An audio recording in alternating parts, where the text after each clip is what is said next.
Vous n'y connaissez rien en investissement? Parfait.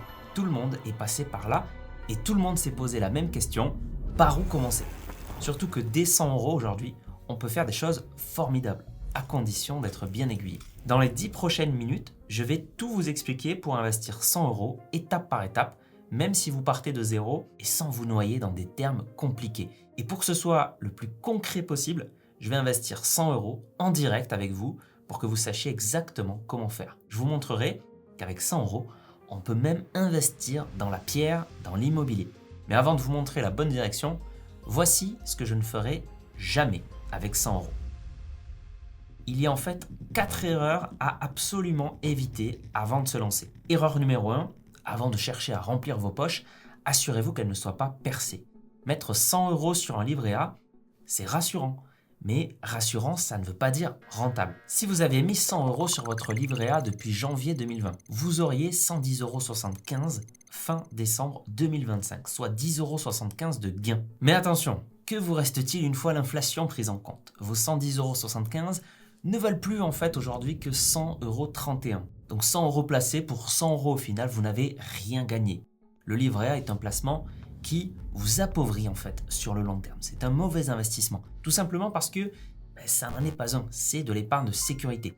Alors pour ça, c'est indispensable d'avoir un livret A, mais pour faire vraiment travailler vos 100 €, il faut sortir de l'épargne classique et entrer dans l'investissement. C'est ce qu'on va voir ensemble dans quelques minutes, mais attention, le problème ne s'arrête pas au livret A. Deuxième erreur, beaucoup de personnes investissent parce que tout le monde en parle, mais sans jamais vraiment comprendre dans quoi ils mettent leur argent. Typiquement, on achète l'action d'une entreprise de luxe ou d'une entreprise de voitures électriques parce qu'elles font la une des journaux. Évidemment, LVMH a montré une discipline exemplaire. On entend que ça monte, alors on continue d'acheter, sans savoir ce que l'entreprise fait et ce qu'elle vaut vraiment. Résultat, beaucoup investissent sans comprendre et ça peut être catastrophique. Donc avant de vous lancer, formez-vous, comprenez les risques, les règles du jeu, démarrez sur des bases solides, c'est super important. Troisième erreur quand on débute, c'est la tendance à multiplier les plateformes. Une app pour les actions, une app pour les cryptos, une autre encore pour tester. À chaque fois, ça paraît anodin. On croit optimiser, mais en réalité, on sème la confusion. Et quand on est perdu, on ne tient pas sur la durée. Donc le vrai secret, c'est la simplicité. Et il y a une dernière erreur qui empêche de passer à l'action. Beaucoup se disent, pour l'instant, 100 € ça sert à rien. J'attends d'avoir 1000 ou 5000 € pour vraiment m'y mettre et pour vraiment investir. Le problème, c'est qu'attendre d'avoir assez pour investir, c'est le meilleur moyen de ne jamais commencer. Pensez au sport ou à la lecture par exemple. Si on attend le bon moment pour s'y mettre, en général, on ne s'y met jamais. Pour l'argent, c'est exactement la même logique. On n'attend pas d'avoir beaucoup d'argent pour investir. On investit d'ailleurs pour avoir plus d'argent avec le temps. Et avec 100 €, vous allez voir qu'on peut faire des choses formidables. Donc c'est exactement ce qu'on va voir. Comment investir intelligemment 100 € aujourd'hui. Premier investissement, la bourse. La bourse, c'est le placement phare. Historiquement, la bourse a rapporté autour de 10% par an, un rythme qui, grâce aux intérêts composés, double votre capital en moyenne tous les 7 ans. Mais évidemment, il ne faut pas investir n'importe comment. Quand on débute, le piège, c'est de vouloir choisir des actions. Je mets mon argent sur Apple, sur Tesla, sur Amazon, sur Total. En réalité, personne n'arrive à choisir systématiquement les meilleures actions sur la durée. Et les études le montrent, sur 10 ans, plus de 98% des fonds gérés par des professionnels font moins bien que leur indice. Et justement, leur indice, c'est la performance d'un panier diversifié de plusieurs actions. Par exemple, en France, on connaît l'indice CAC 40. Et la performance de ces indices peut facilement être obtenue par tout le monde, par vous, par moi, grâce aux ETF. Un ETF, c'est une révolution. Au lieu de miser sur une seule entreprise, vous investissez dans un panier de milliers parfois d'entreprises partout dans le monde. Par exemple, regardez cet ETF Monde d'Amundi. Il vous donne accès à plus de 1300 actions des plus grandes entreprises mondiales. En un seul clic, vous êtes exposé aux plus grandes actions cotées aux États-Unis, en France, en Europe, au Japon, bref, à une très grande partie de l'économie mondiale. Avec des ETF, sur le long terme, c'est la stratégie la plus efficace. Vous vous placez directement parmi le top 2% des meilleurs investisseurs sans effort. Donc ne cherchez pas la future action pépite en bourse, achetez tout le marché. Comme le disait John Bogle, ne cherchez pas une aiguille dans une botte de foin, achetez simplement la botte de foin. Et c'est là que la magie opère. Oublions la théorie un instant, regardons la réalité. Imaginez que vous aviez commencé il y a 10 ans. Vous avez investi 100 € par mois sur un ETF monde.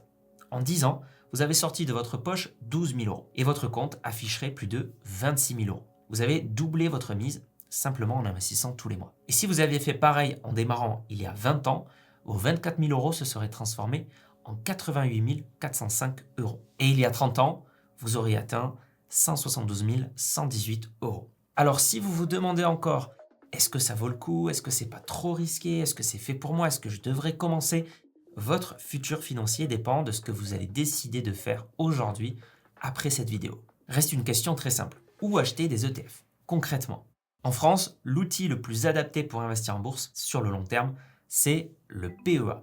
Si vous voulez en savoir plus sur le PEA, je vous invite à regarder ma vidéo guide PEA où j'explique son fonctionnement, les meilleurs ETF sur PEA et surtout quel PEA choisir, lequel est le plus adapté quand on débute. Maintenant, se pose une question, comment faire pour investir en ETF sur PEA? Je vais vous montrer exactement comment faire étape par étape sur mon écran. Alors personnellement, je détiens mon PEA chez Boursorama. C'est assez simple, surtout sur le téléphone. Maintenant, j'ai personnellement versé 150 000 € sur mon PEA, donc je ne peux pas verser plus d'argent, donc je ne peux pas faire un ordre boursier pour vous montrer comment acheter un ETF, mais je vais faire ça très simplement sur mon compte titre, puisque c'est exactement la même plateforme. Alors, j'ai décidé d'investir sur cet ETF. Donc, c'est un ETF qui est éligible au PEA. Donc, vous, si vous faites ça sur votre PEA, ça sera possible. Et puis, on voit ici qu'il coûte 5 € par part. Donc, c'est accessible dès 5 €. Donc, ici, avec 100 €, je vais pouvoir en acheter à peu près 20 parts. Comme il coûte un tout petit peu plus que 100 €, peut-être plutôt 18 parts. On va mettre 17 parts avec les frais. On va faire un ordre au marché. Je vais valider. Là, on voit ici les frais. Donc, 1,99 € là sur mon compte titre, sur un PEA ça serait moins. Et voilà, votre ordre a été enregistré et transmis avec succès. Ici, je vais rafraîchir mes positions. Et hop, on le voit ici dans mon portefeuille. Alors évidemment, c'est pas forcément facile au début de sélectionner les meilleurs ETF, etc. On a fait plusieurs vidéos sur cette chaîne YouTube. C'est pas forcément aussi Boursorama, la plateforme la plus facile à prendre en main. Donc encore une fois, je vous invite vraiment à vous former, à bien comprendre le sujet avant d'investir. Allez, deuxième placement, maintenant, vous pouvez aussi allouer une petite partie de vos 100 € aux cryptos. Attention, aujourd'hui, il y a plus de 50 millions de cryptos actifs qui existent sur le marché. Donc c'est énorme. Mon conseil, concentrez-vous tout simplement sur le Bitcoin, surtout au début. Pourquoi lui et pas une autre crypto? Parce qu'il y a une règle simple et puissante qui s'applique, l'effet Lindy. Plus les actifs survivent longtemps, plus ils ont de chances de durer dans le temps. Le Bitcoin a survécu à des cracks, des attaques, des crises. Le Bitcoin a plus de 15 ans. Alors il est récent, mais c'est quand même la première crypto créée. C'est la numéro 1, la plus connue, la plus établie, celle qui a la plus grande confiance du côté des investisseurs. Et chaque année qui passe renforce sa robustesse. Donc quand on investit, le recul compte plus que les promesses. Ne cherchez pas la crypto qui est censée faire x10. Cherchez quelque chose de fiable, de compréhensible, que vous pouvez tenir dans le temps. Mais attention, les cryptos et même le Bitcoin restent un investissement extrêmement volatile. Et même si vous avez que 100 € à investir, surtout n'y consacrez qu'une petite partie de votre patrimoine, 5% au maximum. Pour en acheter, privilégiez les plateformes fiables, celles enregistrées PSAN, donc prestataire de services sur actifs numériques auprès de l'AMF, l'autorité des marchés financiers. Elles sont régulées, elles respectent des règles strictes de sécurité, de transparence. C'est la première barrière contre les arnaques. Et je vous montre comment investir en crypto sur Trade Republic et son wallet crypto. Alors, je suis sur mon compte Trade Republic.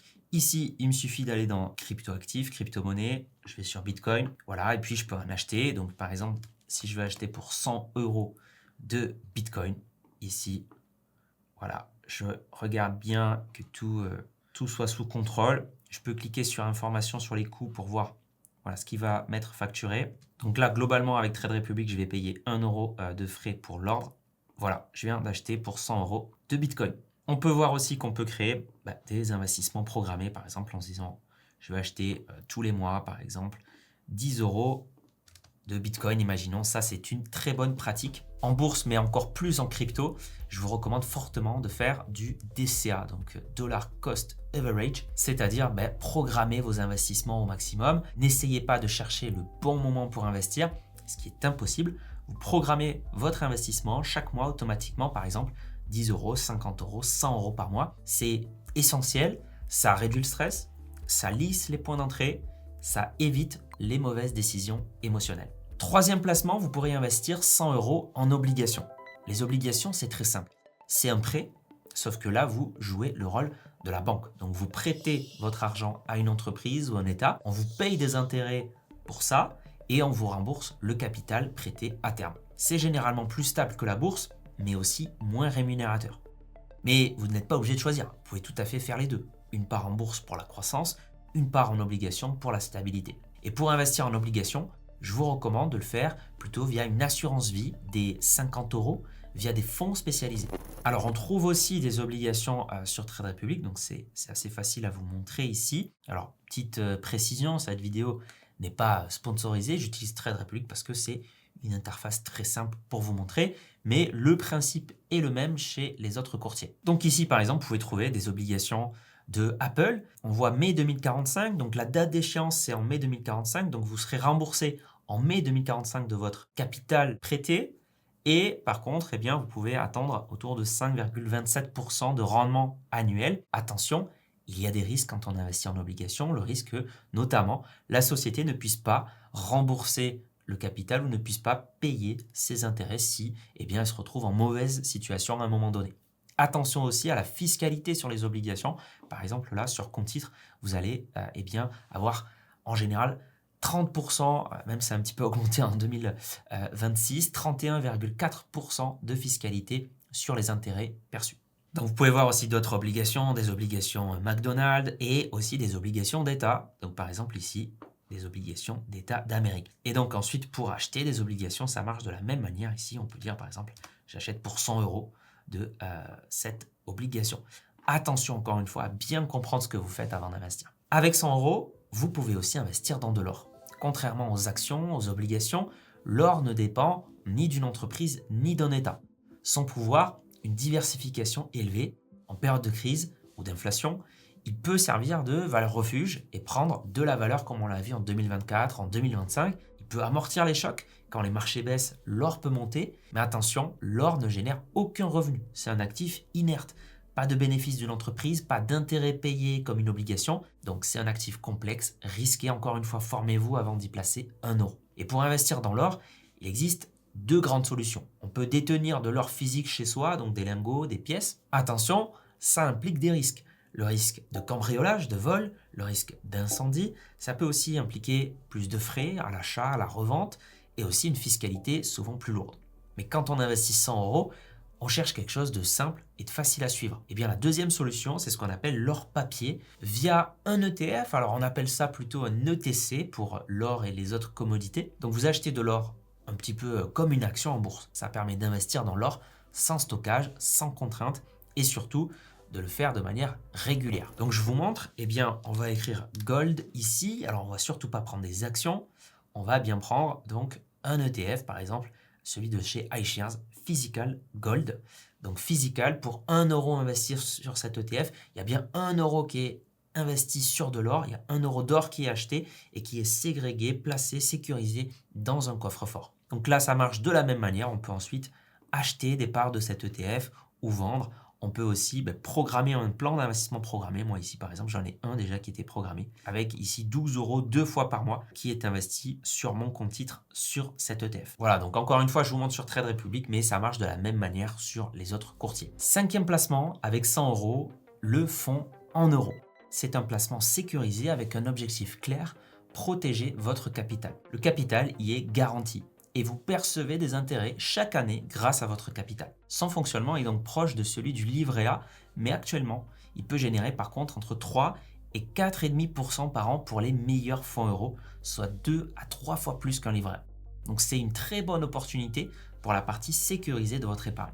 Et comme pour les autres placements, je vais vous montrer comment y investir simplement. Alors j'ai dit simplement, mais c'est pas si simple non plus. Un fonds euro, déjà, il faut comprendre que c'est éligible que dans une assurance vie ou un PER, un plan épargne retraite. Donc ici, je suis sur une de mes assurances vie. Alors l'interface n'est pas forcément la plus agréable, mais pour le faire, je vais tout simplement aller dans opérations ponctuelles.